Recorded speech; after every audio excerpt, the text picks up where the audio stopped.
시효라는 공소시효라는 게 있는데 그 국제 형사 규정에 의하면 그런 집단 학살이라든가 대규모로 국가 또는 기구에 의해서 피해를 본 그런 범죄는 공소시효가 없습니다. 무죄합니다. 그러니까 적어도 그 국제형사 규정이 가려된 뒤부터는 한국 위안부라든가 또는 이 해방 이후에 여러 군데서 저질러진 각종 국가기구 또는 정부 그런 집단학살 피해는 공소시효는 없게 되는 거죠. 다만 그게 이제 국가의 조약이기 때문에 적어도 어떤 그런 저변의 혼란을 막기 위해서 그 규정을 조인한 이후에 어떤 생기는 그런 집단학살 문제라든가 이런 데 대해서는 공소시효를 배제하기 때문에 안타깝게도 그 규정상으로는 과거에 저질러진 그런 그 범죄에 대해서는 형사로 처벌하지 못한다는 그 관계에 있는데 제가 이제 여러분들께 말씀드리는 그 정신이 중요한 거죠. 그러니까 적어도 우리나라에도 그 규정이 아주 명백히 들어맞는 일들이 너무나 해동이 오랫동안 여러 군데 지속이 되어 와서 그야말로 많은 피해를 냈는데 그게 지금 현재 정부가 조인한 그런 국제형사 규정에 의하면 처벌을 할 수 없지만 그러나 그 진상을 규명하고 그 피해를 마저 구제하고 이런 것들은 모든 국가의 의무라는 걸 명백히 하고 있는 겁니다. 그래서 그런 의미에서 보면 적어도 그게 법이 있건 없건 저희 현재 정부는 적어도 해방위에 대한 여러 가지 그런 아주 각종 그 잔인한 그 반인도적 범죄, 학살에 대해서 지금 있는 것입니다.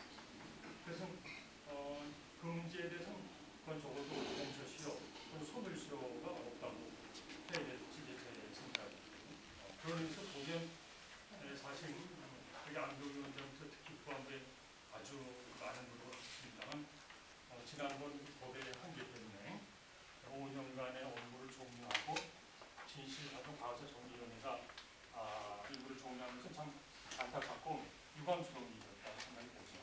그때 아시다시피 많은 사건 또는 많은 일들이 제대로 조사를 못하고 그 시간이죠. 또는 여러 가지 제약 때문에 그렇게 되어서 그래서 그거를 어떤 식으로 다시 살려서 그래서 법을 만들어 가지고 오히려 지난번 법에서 제대로 하지 못했던 그건 이제 경우도 이제 처음이니까요. 하지 못했던 거를 제대로 하는 건 이건 정부가 아니라 우리 모든 사회, 시민사회에 이건 아주 저는 이제 덜 절대로 의무다. 저는 이렇게 생각하고 있습니다. 그러나 그 법이라는 것은 우리가 생각한다고 해서 그건 정의의 그런 뜻과 이루대로 만들어진 건 아닌 거죠. 법률상 타협과 또 그런 것을 어디서 주장하고 있냐에 대해서 우리가 생각을 하지 않을 수밖에 없는 거죠. 그런 의미에서 아쉽게도 그 종료된 이후에 저희가 마땅히 빠른 시간 내에 어떤 적절한 그 후속법을 마련하지 못하고 있다가 지금 안선생님 말씀하신 대로 이제 그 작은 5% 정도 나온 좀 굉장히 중요한 전환점이 있다고 보여지는데 어쨌든 그것이 마련된 것은 좀 다양성을 잃고 그리고 이제부터 5부는 전에서 6부, 7부 올라가도록 다시 노력해야 되지 않느냐 이런 좀 생각이 들고요.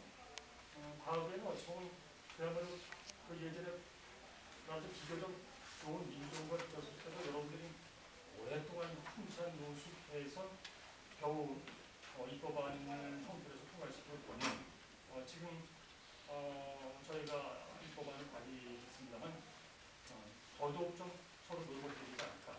그러니까 이 입법안에 대해서는 그야말로 일단 입편적한 가릴 것이 아니라 다들 힘을 합쳐서 해야 되고 그리고 또 입법안을 마련되면 그거를 누군가를 시행을 해야 되지 않겠습니까?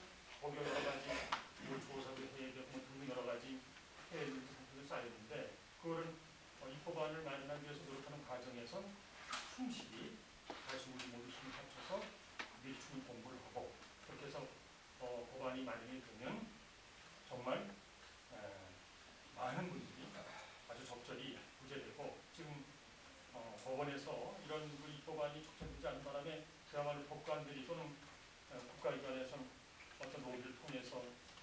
제대로 된 것이 이루어지지 않고 있는 것도 적절히 바로잡아야 되지 않겠느냐 하는 것이 저희의 생각이죠. 그래서 오늘 그것처럼 이 보안이 마련돼서 우리가 모인 만큼 좋은 고의견을